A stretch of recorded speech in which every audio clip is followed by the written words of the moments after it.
Buen Provecho, una producción nacional independiente con certificado número 22.388 para dar cumplimiento al artículo 14 de la Ley de Responsabilidad Social. A partir de este momento, los invitamos a formar parte de esta mesa donde se componen y descomponen los problemas del país. RCR presenta Buen Provecho.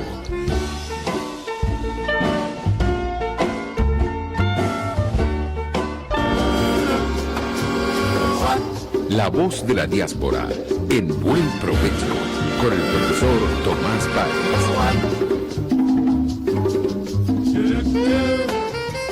Buenas tardes, querida audiencia global. Hoy, como todos los lunes, a esta hora 12 del mediodía, nuestro encuentro semanal La Voz de la Diáspora en Buen Provecho, un programa pionero que articula la diáspora con Venezuela y a Venezuela con su diáspora. Lo articula en la nueva geografía en la emisora pionera de la radiodifusión venezolana, que es Radio Caracas Radio, la emisora que se ve, rcr750.com. El director general de la estación se encuentra, en la dirección general de la estación se encuentra Jaime Nestares, en la gerencia de producción Willy Zarcaya, en la producción Génesis Rodríguez, en los controles José Gregorio, no sé por qué siempre le digo José Gregorio, debe ser por aquello de José Gregorio, Gregorio González, en la conducción este servidor Tomás Páez. Antes de presentar a nuestra invitada de lujo, señalar dos cositas o tres cositas previas, lo que hacemos normalmente en el programa. Un poco, ayer se celebró el Día del Trabajador, hubo movilizaciones, pero los salarios siguen por debajo del nivel de pobreza extrema, pese a la subida del salario, el incremento salarial está por los lados de los $32. Eso no llega a los 45, que permitiría decir que por lo menos estamos en pobreza extrema, no estamos en pobreza extremísima, en lo siguiente. Señalar también que la diáspora sigue creciendo, que además sigue creciendo en otras nacionalidades debido a la invasión rusa a Ucrania, un genocidio terrible. Las imágenes que uno ve son indignan, son alarmantes, son tristes, son, no sé, bueno, seguiré pidiendo apoyo para nuestros amigos, nuestros profesores que están necesitados de recursos para poder culminar procesos de tratamiento, de quimio, bueno, toda esa cosa terrible en un sistema de salud que está en el subsuelo. La profesora Nelly Arenas del CENDES, la profesora Osot de la Universidad Católica Andrés Bello, esposa de un gran amigo nuestro pues, fallecido, un sociólogo muy querido. Recursos para la doctora María Eugenia Landaeta de la Universidad Central de Venezuela, que ella es infectólogo. Y bueno, seguir insistiendo en la libertad de los presos políticos, de los policías que están presos desde el año 2002 de manera injusta, hasta la prisión actual de Roland Carreño, que es justificable, además es justificable que nadie sepa dónde está y que los organismos internacionales, pese a las declaraciones que dan, etcétera, etcétera, bueno, siguen los familiares sin ver a los presos, a sus familiares presos. Así que, bueno, seguir denunciando esto ante el mundo. Nos acompaña una invitada de lujo, como le dije. No sé si les puedo presentar además su reciente obra.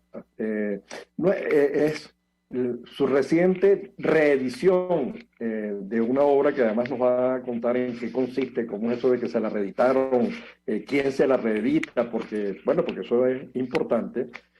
El libro se llama Hormigas en la lengua y quien lo escribe es Lena Yao. Lena es narradora, poeta, periodista, es licenciada en Letras y máster en Comunicación Social. Se ha especializado, y el libro además lo demuestra, en literatura y gastronomía. Allá hay, por todos lados aparece información, aparece una parrilla, aparece unos muchachos jugando en el liceo, jugando no, haciendo extraperlo con los dulces y las galletas, etcétera. Especialista en la vinculación entre ingesta y literatura, ¿no? Disfruta con los placeres gastronómicos. La verdad que es un texto, los invito a leerlo. Entonces, pero antes de comenzar a hablar del texto y las implicaciones, yo vi algunas cosas, no sé, las compartimos, pero esta reedición, ¿qué significa? ¿Quién la hace? Digamos, ¿cómo te sientes con ella, Lena? Gracias por tu tiempo para este programa. No, gracias a ti, gracias al programa. Feliz de estar aquí, feliz de viajar además a Venezuela desde la radio. Pues Tomás querido, fue una sorpresa para mí porque justamente había empezado la pandemia. Yo no estaba moviendo el manuscrito, yo sí quería que se reeditara porque la editorial donde originalmente se publicó es una editorial que está en Estados Unidos, entonces eso limitaba muchísimo que llegara a los lectores, ¿no? Porque es difícil, es complicado, ¿no? Y la editorial además no distribuye, sino que solamente vende a través de páginas web. Y bueno, da la casualidad que una amiga me pidió el manuscrito y me pidió permiso para enviárselo a un editor. El editor lo leyó, en un principio dijo no va a poder ser porque tenemos un tapón editorial por la pandemia, porque se retrasaron muchas ediciones, pero de pronto leyó la novela y le gustó tanto que dijo sí, se va a publicar. A mí me costó mucho creerlo, me costó creerlo cuando firmé el contrato y me costó creerlo cuando recibí mis ejemplares de autor, ¿no? De cortesía. La editorial es Baile del Sol, hace una coedición con la distribuidora de la editorial que está en México, que es Olin Jolly, y lo bueno de esto es que eso permite, el libro se imprime tanto en México como en España y eso permite que llegue a muchísimos más países. Está llegando a Colombia, a Perú, a Chile, a Argentina, a México mismo, a Estados Unidos y por supuesto toda Europa y España y las Canarias. Y Baile del Sol es una editorial tinerfeña y eso me hace especial ilusión porque mi mamá es del puerto de Veracruz, aunque llegó muy joven a Venezuela, llegó con 14 años, pues para mí que la editorial sea una editorial de Tenerife, pues tiene un significado, un valor agregado. Lena, este es un programa que habla de la diáspora, de las cosas que hace la diáspora. No todos los días una editorial, no todos los días edita un libro nuevo, no todos los días un escritor ve reeditado su libro, ya eso es un logro. Editarlo por primera vez ya es un éxito, pero editarlo de nuevo y además que te busquen y que sea la forma en que se hizo y en una editorial que te vincula también a orígenes, ¿cómo vives el hecho de que sea canario? Porque lo acabas de decir, pero me gustaría, ¿cómo lo vives?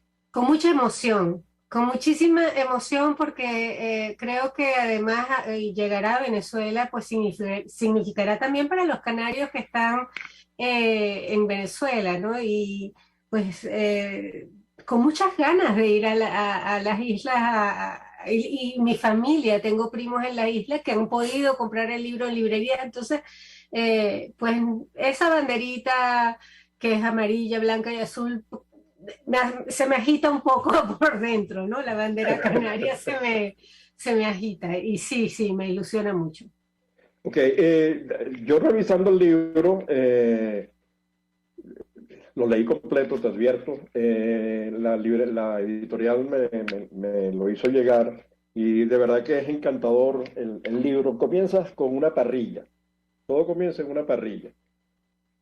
Y la verdad que la parrilla tiene una significación especial para los venezolanos. En Venezuela, no sé si para los venezolanos, para quien vive en Venezuela, digamos, y quien vive en Venezuela es venezolano. Los que nacieron y los que vinieron, digamos, no, los que están incorporados y realmente integrados. La parrilla es el espacio de encuentro, es el del disfrute, es el de la cerveza, es el de la... allí se roba... Y uno consigue que en el caso español la cosa no es la casa, digamos, la parrilla es la casa, aquí la cosa es al revés, aquí la cosa es lo público. ¿Cómo vives tú esa diferencia? Porque después vamos a ver las diferencias del lenguaje en las que tú mezclas allí el gofio con la arepa, no, el juego con las palabras. Entonces, ¿cómo es esa cosa de la parrilla y la comida y las diferencias que tú consigues en ese trabajo? Porque de verdad que hablas indistintamente, uno se siente cómodo. Porque hablas de Venezuela, pero también hablas de España y hablas, bueno, también de Estocolmo, hablas pero fundamentalmente. Cuéntame, Pues cuéntame. lo que dices es así, ¿no? Yo creo que una de las cosas que más me sorprendió cuando yo recién llegué acá, que empecé a estudiar el doctorado en la Universidad Autónoma, fue que nadie invitaba a su casa. Entonces, nosotros, los estudiantes que no éramos, digamos, nacidos en España, había una mexicana, decíamos, pero esta gente sí es rara. Nosotros el primer día de clase ya estábamos, yo decía, yo el primer día de clase en mi universidad ya estábamos organizando en casa de quién iba a ser la parrilla. Entonces, sí, aparte de que el clima pues tampoco se presta, sí es verdad que acá el compartir es hacia el lado público. Y en el tiempo en que yo estaba, me preguntaban mucho qué es lo que más extrañas de comida. Yo más que las comidas extrañaba los actos, ¿no? Los significados, las cosas, los rituales. Y entre ese ritual está la parrilla, ¿no? Que el parrillero siempre es un hombre y las mujeres alinean la ensalada. O sea, difícilmente, así como las mujeres somos las que hacemos las sopas, las grandes marmitas, ¿no? De sopa, los hombres siempre se encargan de la parrilla y están los niños. Una cosa que me sorprendía a mí, por ejemplo, era no encontrar palmito, que es típico de la ensalada de berros con palmito, y esa socialización que es de pie, que es tan distinta a la de acá, ¿no? Entonces, pues eran cosas que yo observaba, y cuando nació mi hijo y empezó a comer sólido, le di unas tajadas y él las odió. Y yo lloré desconsolada porque yo decía, ese día me di cuenta de que los sabores de mi hijo, los recuerdos no iban a ser los míos. Y dije, si yo de pequeña guardaba la tajadita de último porque era lo que más me gustaba, ¿cómo no le va a gustar a él la tajada, no? Entonces ahí me di cuenta de que la emigración y el desarraigo pasan también por la mesa. Y también la forma, lo que uno se lleva, el equipaje, no es solo los sabores que además buscas aquí luego, sino los sabores que están en tu memoria, ¿no? Y tú eh, cómo haces para recrear esa mesa. Y es imposible, porque aunque hayan las mismas cosas, a lo mejor están haciendo 14 grados o 12 grados, y es rarísimo comerse una empanada de cazón con 12 grados. Sí te compensa, pero tú quieres estar en Margarita o quieres estar frente al mar. Eh, Entonces, a partir de allí me puse a pensar en una serie de personajes que iban y venían y que también eran hijos de personas que emigraron a Venezuela, porque recordemos que Venezuela hasta hace muy poco fue sitio de arraigo para distintas nacionalidades, ¿no? Y esa fue la Venezuela en la que yo crecí. Yo crecí en una Venezuela de personas que habían venido de países en conflicto, y crecí viendo sus comidas. Entonces quise hacer una novela sobre eso, sobre todo eso. Claro, pero me quedé en la parrilla porque la parrilla no es solamente el lugar de encuentro, no es el lugar solamente en el que el hombre cocina, sino que además es la escultura que está atrás de tienes que comértelo todo, de no puedes decir esto no me gusta, y lo repites en varios momentos del libro. La- Hay sanciones por no comértelo todo. Si no te comes esto hoy, te lo comes en la noche, si no, te lo comes el día siguiente, ¿no? eso está expresando, pensando en voz alta, tú dices, bueno, quienes padecieron hambre saben que, ¿no? O vivieron épocas en las que había mucha escasez de todo, más allá de que hubiese o no hambre, había escasez de todo, había que aprovechar lo que había, no podías desperdiciarlo, es una actitud de... entonces, en la paella y en las comidas no solamente hay sabores, como tú dices, memoria, sino también en la mesa se expresan culturas. ¿Cómo lo viviste tú y cómo lo narras tú en el texto? Porque creo que vale la pena introducir al lector porque ahí hay un montón de cosas y unas imágenes hermosísimas para invitar al lector a leer tu libro. Pues yo, en lo personal, como niña, lo viví como mismo viví el habla, ¿no? Como un abismo. Yo me movía en dos realidades y había un abismo y yo no entendía. Entonces, tenía un conflicto fuerte con la comida y con el cómetelo todo y con el habla así.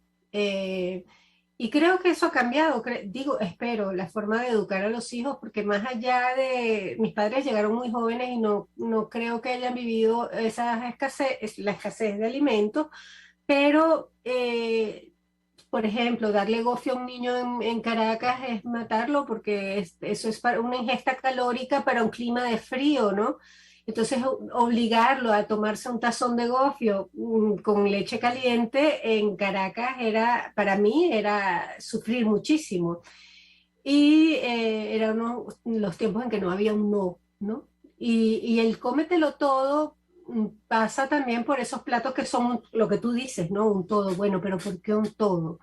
¿Por qué tengo que comerme el plato navideño completo y no puedo escoger la yaca nada más o no puedo escoger el pernil nada más, ¿no? Entonces quizás era como una cosa de adaptarse o no lo sé explicar. Y por eso quise escribir esto. Luego la sorpresa es encontrarme muchos lectores que me dicen, a mí también me pasó.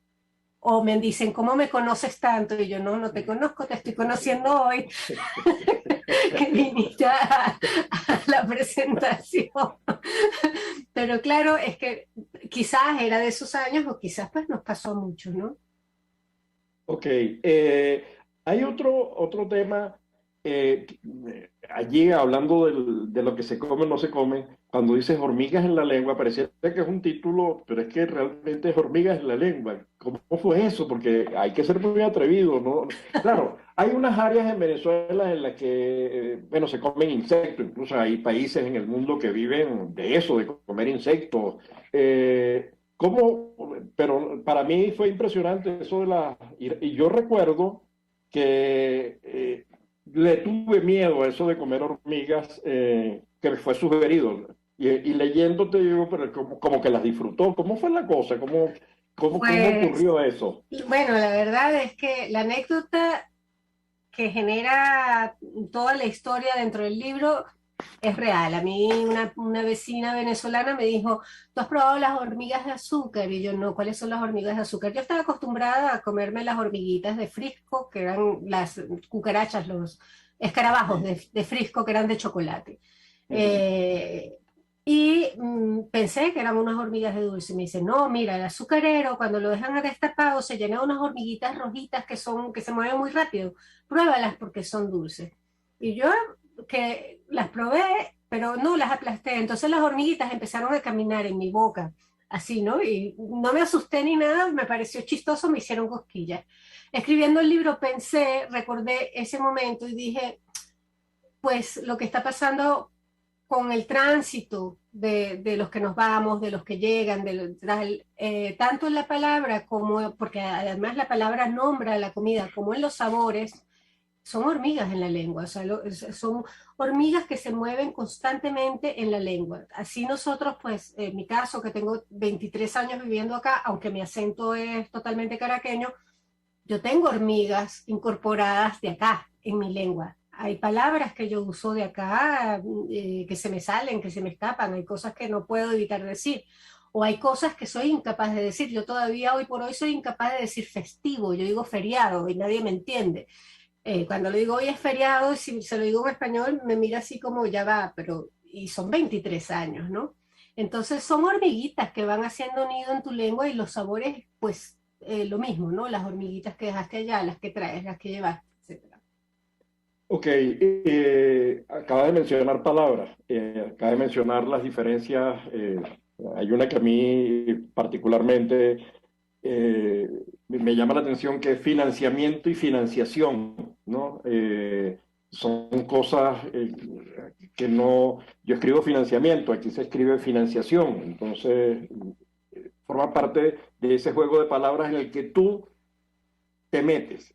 A lo largo del texto juegas para atrás y para adelante, mezclas, dices cosas, mencionas, es decir, además las dificultades, porque pareciera que hablamos el mismo idioma, pero al final es como que no, al final no comemos lo mismo tampoco, entonces hay muchas diferencias enormes que además impiden la comunicación. Hay incluso palabras cuyo significado acerca o aleja en determinado momento dependiendo de donde la digas, ¿no? Entonces, nombres, hay una famosa que es el sobrenombre de digamos, el sobrenombre, el diminutivo de una amiga que se llama, le dicen Chichi, y entonces decir eso, llamar a alguien en un espacio con eso es como, no, eso es una súper grosería, una cosa terrible. Entonces, juegas mucho con las palabras. ¿Qué estás viendo allí cuando estás haciendo eso? Yo me siento comodísimo con lo que estás diciendo porque lo he vivido en Colombia, lo he vivido en Perú, con términos, utilizando el mismo término que son, cuyo significado difiere totalmente. ¿Por qué, cómo ese juego de palabras que además designa comida, ¿no? Sí, bueno, porque quizás es una forma parte de mi poética o de mis fijaciones, de mi universo, el palabreo, ¿no? Porque crecí entre palabras de distintos lugares y me vi forzada a entenderlas y contenta de entenderlas, feliz de descubrir las palabras. Aunque a veces, como bien dices, y pueden pasar 1000 años, uno se sigue perdiendo en ello, ¿no? Una cosa muy simple, que ni siquiera es una palabra, es voy a dar clase aquí en Madrid y no sabes si la persona va a recibir clase o las va a ofrecer. Entonces tú tienes que quedarte calladito, yo personalmente, seguir escuchando, entender el contexto y si no comprendo, ya pregunto, ¿no? Eh, como dices, hay muchas diferencias y muchas cercanías, pero es que dentro de las cercanías hay diferencias. Por ejemplo, los callos y el mondongo. Básicamente es lo mismo. Entonces en el norte tienes un talo, en el País Vasco, o tienes los tortos asturianos que podrían parecerse un poco a la arepa, pero no tiene nada que ver. No tiene nada que ver. Entonces dices, mira, cuando crees que te encontraste, no, no te has encontrado. Es un camino cercano, pero no es exacto, ¿no? Y eso es riqueza, ¿no? Entonces, descubrir eso que nos pertenece a todos, porque además las palabras, sean propias de tu cultura o no, nos pertenecen a todos los que hablamos un idioma o a los que queremos hablar un idioma. Y me interesa resaltar, ¿no? Ese glosario infinito que nos define como una de las lenguas con mayor riqueza que hay, ¿no? Pero riqueza, variedad, estamos hablando de 500 millones y de 500, yo no sé cuántos submundos o sublenguajes hay allí. Y eso me lleva al tema central de la boca, porque la boca es paladar y es palabra, además dos P. Y tú juegas con ambos. Es decir, ¿cómo?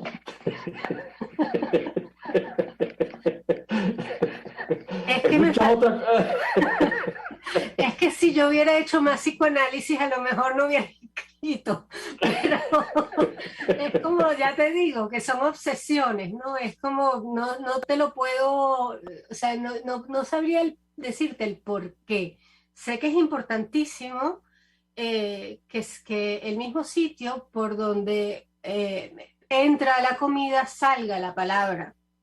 y el mismo órgano que es la lengua, que articula puntos para pronunciar, sea el mismo órgano que detecta los sabores, las texturas y esas cosas que finalmente hacen que una cosa amemos a un sabor o lo detestemos.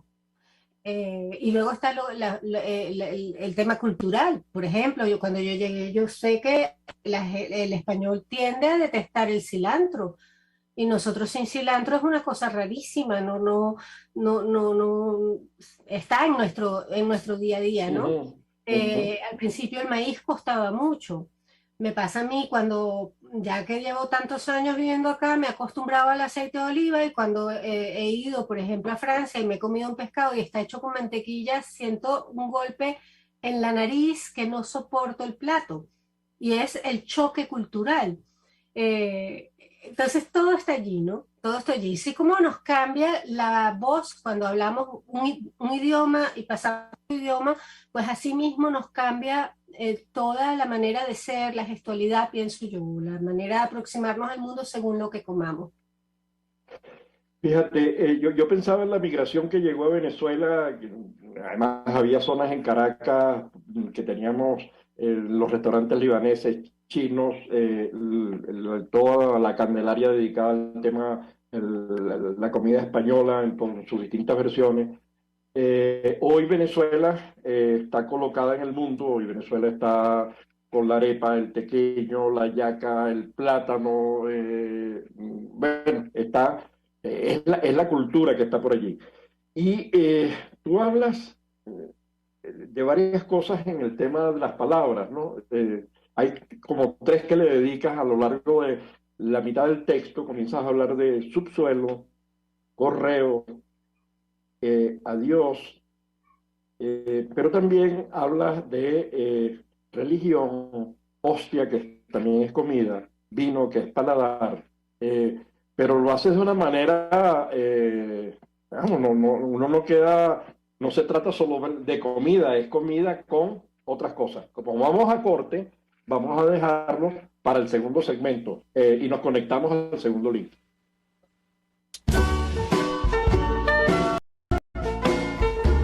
Los grandes temas se debaten en la mesa.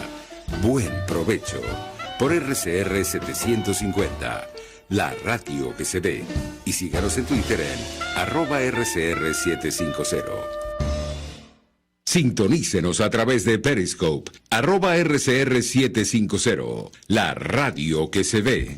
Y ahora quiero hablarte de la estación de servicio del Club Hípico, esa misma frente al Terras Plazas. Te invito a que la sigas en su Instagram, @BPTerrazas, donde en su historia están informando permanentemente la dinámica diaria en cuanto al servicio de surtido de gasolina. Con todos los mecanismos de pagos, la bomba Terrazas del Club Hípico cuenta con una gran tienda de conveniencia donde podrás encontrar todo lo que necesitas, tanto para ti como para tu carro, y también con atención de baterías Duncan.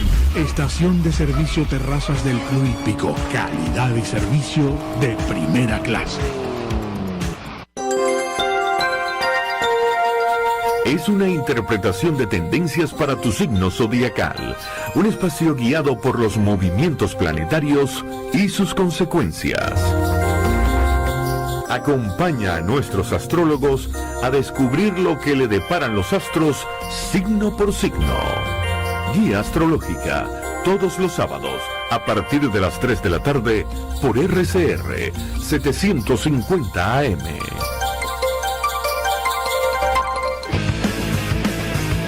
Una palabra bien dicha y en el momento oportuno puede hacer la diferencia. Palabras sueltas pueden no significar nada, pero juntas pueden mover el mundo. Palabras más o menos me estás dejando. Descúbralas junto a una periodista intrépida, incisiva y audaz, María Alejandra Trujillo en Palabras más, palabras más, palabras menos. Palabras más, palabras menos. De lunes a viernes, a partir de las 7 de la mañana, por RCR 750 AM. Palabras más, palabras más, palabras menos. Contigo. Que les habla Eduardo Battistini de Primero Justicia. Una de las grandes enseñanzas que vamos a tener los venezolanos después de todo este proceso que estamos viviendo, es a valorar cada vez más lo que tenemos en Venezuela. Porque hoy en día, por ejemplo, un venezolano que está afuera se ha ido acostumbrando a que los servicios públicos cuestan, se ha ido acostumbrando a que nada puede ser gratis, porque nada gratis es sostenible en el tiempo.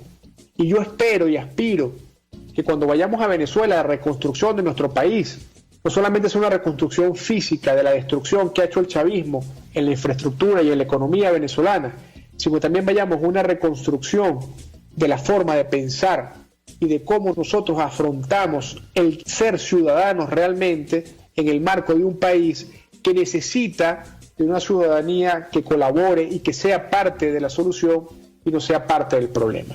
Contigo, solo por RCR, porque lo bueno une. RCR 750 AM, porque lo bueno une.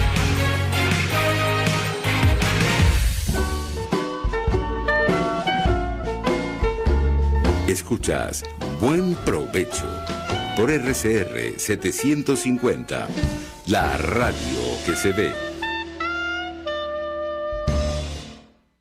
Ya de regreso a nuestro segundo segmento en La Voz de la Diáspora en Buen Provecho con Lena Yao. Lena es autora de este libro, se los muestro, Hormigas en la Lengua.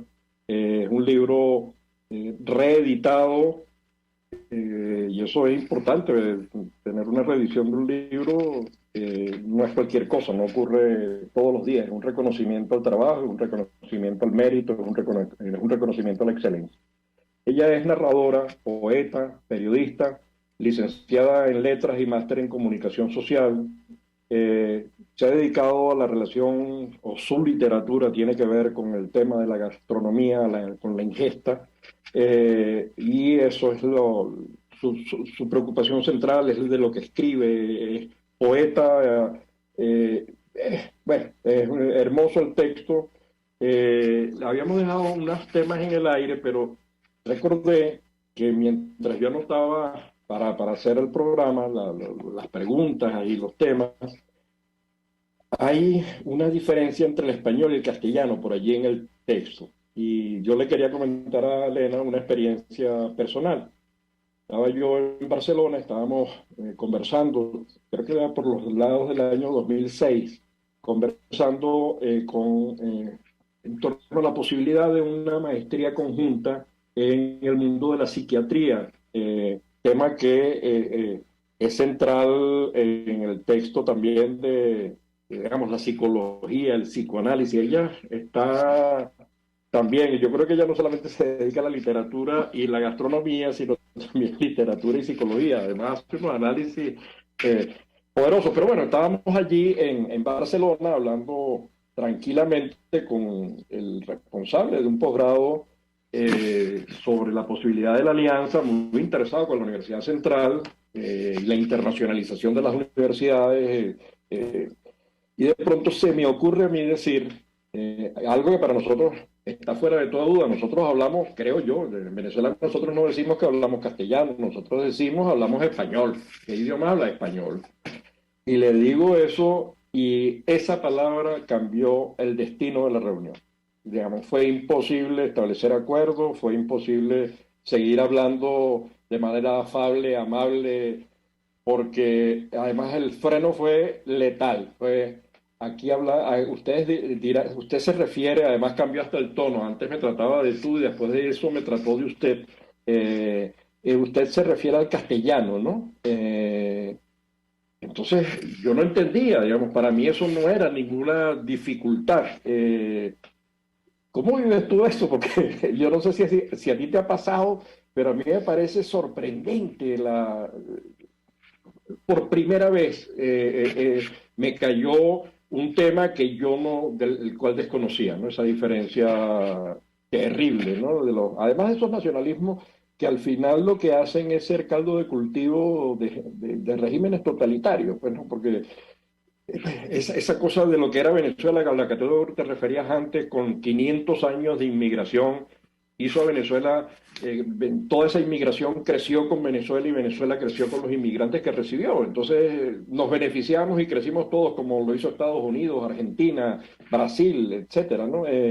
¿A ti te ha tocado enfrentar alguna vez ese tema? Porque lo mencionas en el texto. No, lo que pasa es que no aquí. Lo que pasa es que yo fui muy cercana a una familia, a una gente exiliada republicana en Venezuela y se referían así entonces algunas veces yo desde mi posición como filóloga, como licenciada en letras, les explicaba que pues no, porque entonces nos limitaríamos a las Castillas y que hablaba el resto, entonces, ¿no? El resto que no tiene, digamos, idiomas propios, no hablamos, saquemos a Galicia, pero que hablan en Extremadura, entonces, ¿no? Que habla, es español y que hablamos, que se habla en América Latina, ¿no?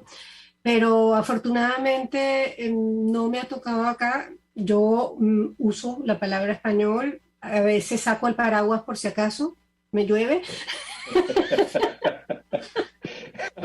pero, pero no me ha pasado. Y me ha pasado también de algún modo con otras partes de España que son muy nacionalistas y la verdad es que evito, ¿no? Evito porque ya es una cerrazón que dices, no me desgasto, si no estoy de trabajo, en tu caso estabas de trabajo y es más complicado. No, pero además yo no entendía, digamos, para mí, No, que va a yo entender. yo desconocía ese tema, pero está presente, ¿no? Sí, hay la una diferencia. herida, hay una herida grande que no es solo nacionalismo, o sea, es un tema, pienso yo, que es herencia de la dictadura franquista que prohibió que se hablase catalán y bueno, el gallego no lo prohibió obviamente por su lengua, pero el catalán hubo una lucha bastante gorda con el idioma. Entonces yo pienso que es una herida que tiene como muchos rostros, ¿no? Y que lamentablemente en estos tiempos que todo parece que no hay grises, parece que no hay matices, parece que todo tiene que ser de un lado monolítico, ¿no? Un pensamiento o estás aquí o estás conmigo o en mi contra. Es como más difícil conversar sobre estos temas y llegar a un acuerdo, llegar a un entendimiento que no duela, o que uno se quede perplejo, porque la verdad es para quedarse perplejo. Y Lo que bueno, a mí me parece interesantísimo que tú domines otra lengua. claro, No, eso es riqueza. oye, eso es riqueza, preservar tu idioma, en este caso el catalán o el gallego o cualquiera, o el vasco. Me parece lindísimo poder ser bilingüe, que además facilita digamos, abre las puertas para el trilingüismo y hablar nuevas lenguas, que hace más versátil, ¿no? Más potente. Entonces, no sé, yo creo que, pero generar reacciones a partir de términos, claro, quizás tú tengas razón con la explicación que estás dando, que en algún momento se les dijo, ustedes ni siquiera se pueden llamar Jordi, ¿no? Que es el día del libro, Exacto, sí. sino que te tienes que llamar, bueno, la versión española de Jordi, ¿no? Ojo, que yo no estoy de acuerdo con la politización, ¿no? Y el uso de eso como un escudo, como un arma, para nada.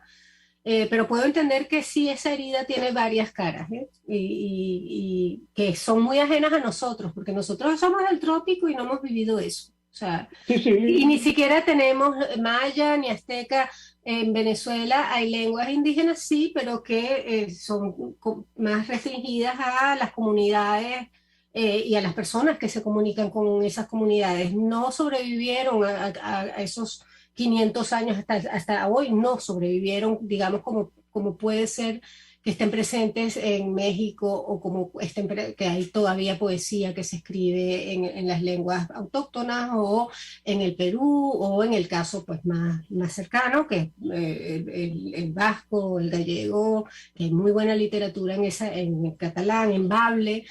Entonces, pues eso, no, es difícil, es complejo. Ok, Ok, hay un tema que vuelve siempre a la boca, ¿no? Llevamos la vida en la boca, comemos, hablamos y también por allí pasan las hostias de las misas, ¿no? Y te metes en el trabajo con la religión, lo abordas muy suavemente, pero también con duro, ¿no? Es una crítica muy tranquila, lo sentí yo así, muy tranquila, el cura que le agarró por el cuello al niño, y entonces uno dice, solamente la imagen dice mil cosas, entonces, ¿cómo es eso? ¿Por qué el vino, la hostia, la religión? ¿Qué pasó allí? Además, son los colegios religiosos. ¿Cómo se llama este personaje que me llama muchísimo la atención, que me suena así como la chama Gleudis, es la cosa? Douglas. Douglas. Esa es la criollita. Claro, la sobreviviente. Eso Sí. es así el can criollo, pues que no, esa no sea Milana, es pila, viva, en Estocolmo, baila, monta fiestas, toda esa cosa. Pero bueno, esa es la otra parte. El tema de la religión, porque está el colegio teresiano, las becas que le dieron a Douglas, las monjas, estás hablando incluso del cifrinismo. Ahí hay unas cosas, ¿cómo es ese abordaje? ¿Cómo lo ves? Ahí Bueno, me quedan muchas imágenes, de la lectura. me interesaba un poco quizás recrear la Venezuela, la Caracas de los 70, esa Caracas en la que yo crecí. Y bueno, el colegio en sí, los colegios que no eran públicos eran restrictivos per se. Y si eran religiosos, pues aún más, ¿no? Tenías que vestir un uniforme, los autobuses escolares tenían sus colores, luego fue que pusieron la ley esa de que se pintaran de mostaza, pero antes de eso cada autobús escolar tenía sus colores, y nosotros en el colegio había una iglesia y teníamos que ir a misa una vez a la semana, ¿no? Y era una sensación de opresión, al menos yo como niña recuerdo eso y recuerdo la sensación de que cuando me daban la hostia tenían el control sobre mí, ¿no? Porque te están dando a Cristo y entonces no podías ni correr, tenías que regresar a tu banquito mirando el piso y como muy recta, ¿no? Y entonces, claro, yo decía, esta gente nos está dominando por la boca. Estas monjas, porque yo siempre fui muy rebelde hacia ellas, que Cristo nada, esto es que nos están dominando por la boca. Y alguien decía, pero le tienen que dar con vino para que pruebes que sí te va a gustar. Y a mí yo decía, no, eso va a ser peor, porque yo veo que en mi casa cuando con vino están más alegres y sonríen más. No, nos están dominando. Entonces, yo recuerdo que cuando vi que la oblea tenía, la Sagrada Forma, pues tenía unas letras, yo dije, ves, ahí están las instrucciones. Esta imaginación de niña, ¿no? Está la pastilla que viene con instrucciones y todo truco para meternos el pensamiento. Y bueno, como todo iba de la palabra y de la boca y de lo que entra y de lo que te dicen, y además como la letra con sangre entra y todas estas cosas, como te ponían a recitar los verbos, uno así, y si te equivocabas en el vosotros, que para uno era muy difícil allá, pues te castigaban, todo esto, ¿no? Entonces para mí era todo lo mismo, ¿no? Y los hábitos de esas monjas tan cerradas. Eso, ¿no? Hay una parte del texto, ¿no? Que esa parte a mí porque es que además una de las cosas que uno constata es que la migración española, una parte importante de la migración española, en todas sus versiones, canaria, gallega, vasca, asturiana, fundamentalmente, al final terminaban en colegios vinculados al catolicismo, ¿no? Como a la religión católica, ¿no? Era como obligatorio, era lógico que tú estudiaras en un colegio.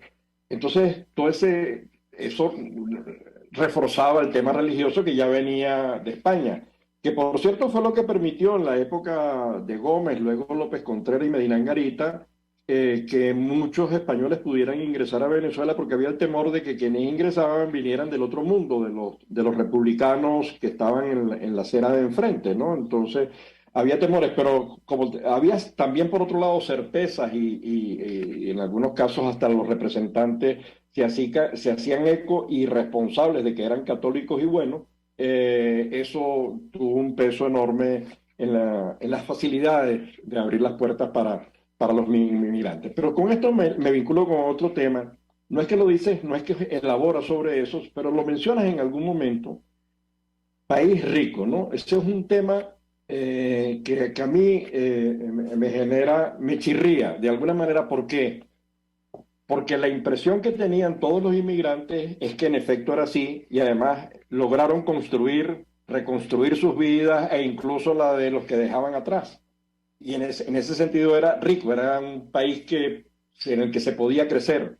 Pero por otro lado, esa idea de país rico es así como que, bueno, ahí está, tenemos una cuenta bancaria que podemos utilizar todo el tiempo. Entonces, esa noción a mí ¿qué piensas tú? Te lo pregunto, aunque no elaboraste mucho sobre el tema, sino lo mencionas de pasada. ¿Qué?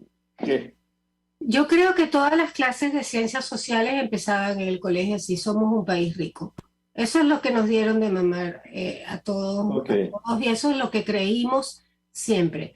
Un país en el que la gasolina no costaba prácticamente nada. Cuando yo viajaba a Estados Unidos, que me enviaban a los campamentos de verano, los americanos pensaban, cuando yo decía que era Venezuela, que todos teníamos un pozo petrolero en el jardín. O sea, una cosa, esa idea de Venezuela se mimó no solo desde los colegios, sino desde el Estado. O sea, somos el país rico en recursos renovables y tenemos petróleo, que no es renovable, pero tenemos mucho petróleo. Somos el país de los paisajes y somos el país del petróleo, ¿no? Entonces somos un país rico. Y fíjate, yo pienso que por eso mismo tampoco ahora es que se está recuperando nuestra gastronomía vernácula, autóctona venezolana, porque las areperas las pusieron los portugueses. Y la comida, digamos, la polvorosa de pollo, bueno, está circulando de un tiempo acá, todos esos platos se habían perdido, porque nosotros teníamos japonés, nosotros teníamos restaurantes con aire acondicionado, ibas allá y querías comer el mejor bogavante español y había un sitio donde comer la mejor comida gallega, la mejor comida francesa, o sea, vivíamos como una ficción de centro comercial lujoso que ahora la veo en Dubái, ¿no? Vivíamos como una suerte de Dubái tropical, ¿no? De una cosa rara que era un espejismo al final, ¿no? Pero no hay que olvidar que en la época del 4.30, incluso en la época se conseguía el dólar a 4.20, las niñas iban al colegio con Cartier, con Rolex, o sea, era una mentalidad así. Y creo que eso todavía pervive en una generación. Y creo que el primer golpe que se lleva la gente que todavía tiene eso por dentro cuando emigra es que quiere vivir esa fantasía y no comprende que cuando emigra las cosas no son iguales. Entonces de pronto abren una tienda y la abren a todo dar y resulta que no sacan las cuentas porque Europa es Europa, o sea, no te vas a hacer rico de la noche a la mañana y en Venezuela pues las cosas son distintas, ¿no? O sea, esa mentalidad del está barato, dame dos, creo que nos hizo, algunos hemos comprendido que era una ficción y otros no solo han siguen conviviendo con ella, sino que además la siguen enseñando, ¿no? Pienso yo. Ok, no, es un intercambio. Sí. Yo leyendo desde Douglas, ¿no? Que aparece en el colegio después de la parrilla, Chama Pilas, pero al mismo tiempo aparece mucha otra gente de muchas otras nacionalidades, ¿no? Aparece Jordi, bueno, No, y además la forma de presentar el texto me impactó favorablemente, digo, me llamó la atención esos mensajes WhatsApp, correo. Es decir, es un libro también situado en la absoluta modernidad. Entonces, me llamó muchísimo la atención la forma, el diseño del texto, ¿no? Pero a lo que iba era a que el hecho de tener eh, déjame sintetizarlo con el resultado de una entrevista que le hice yo a una persona en un albergue, un músico venezolano que estaba en un albergue aquí en Madrid. Me decía, él tenía familia que tenía vivienda, es decir, que él podía haber regresado a Venezuela. Y dice, bueno, puedo regresar a Venezuela y tengo vivienda. Le dije, no, tienes vivienda y comida. Y dice, bueno, lo de la comida está por verse, ¿no? Porque era la situación en ese momento de terrible escasez que no ha desaparecido para la mayoría de los venezolanos, ojo.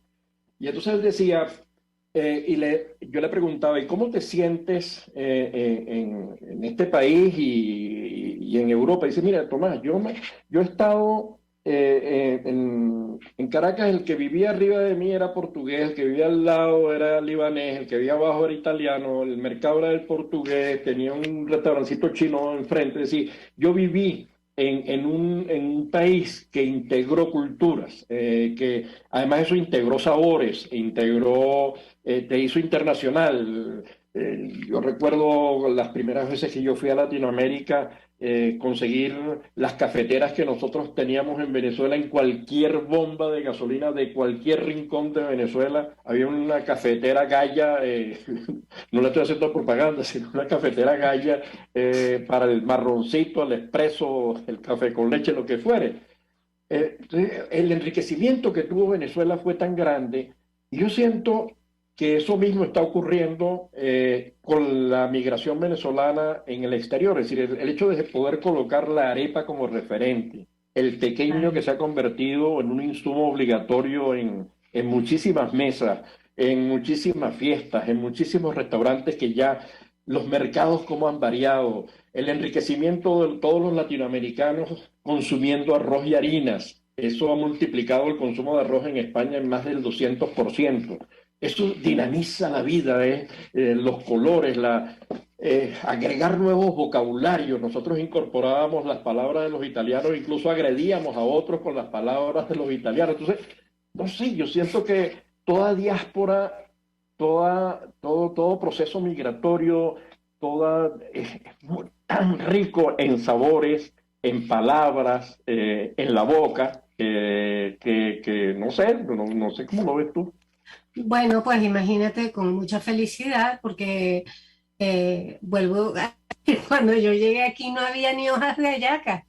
Entonces, cuando tú escuchas a un español pronunciar pequeños o reina pepeada, pues ¿cómo te puedes sentir? A mí se me eriza la piel, a mí me encanta, me hace feliz y me hace feliz que les guste, me hace feliz ver cómo ya dejaron de ser curiosos solo por los culebrones y las mises y entonces se interesan por la mesa, o te dicen un pana, te sueltan un pana. Mi hijo de pronto le enseñó a sus amigos la palabra cónchale y yo le digo, Adrián, van a pensar que tu mamá se quedó congelada en los 80, yo no se usa ya, no estoy segura, el cónchale vale, usa otra.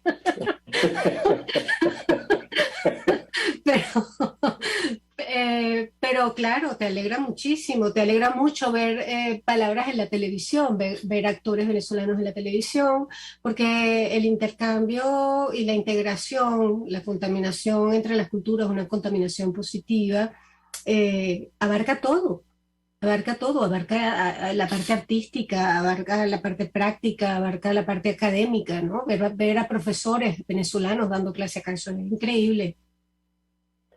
Bueno, Lena, estamos ya llegando al final del programa. Los invito a leer el libro, la reedición del libro de Lena, Hormigas en la Lengua. Hoy más fácil de acceder a él porque se ha mejorado la capacidad de distribución. Hay una editorial atrás española de Canarias, ¿no? Sí, Baile del Sol. Baile del Sol. Entonces, bueno, Lena, mil gracias por tu tiempo. No sé si una palabrita para cerrar. Pues darte las gracias y al programa y pues obviamente a todos los que se conectaron y a Venezuela todo el amor. Bueno, querida audiencia global, nos despedimos hasta el próximo lunes en este su espacio, La Voz de la Diáspora en buen provecho, dándole las gracias a Elena Yao por su tiempo y felicitarla por lo que está haciendo. 1.000.000.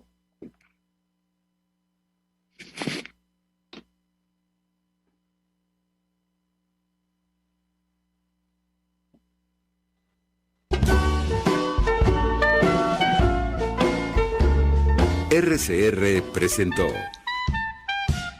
Buen Provecho. Síganos en Twitter como @RCR750, la radio que se ve.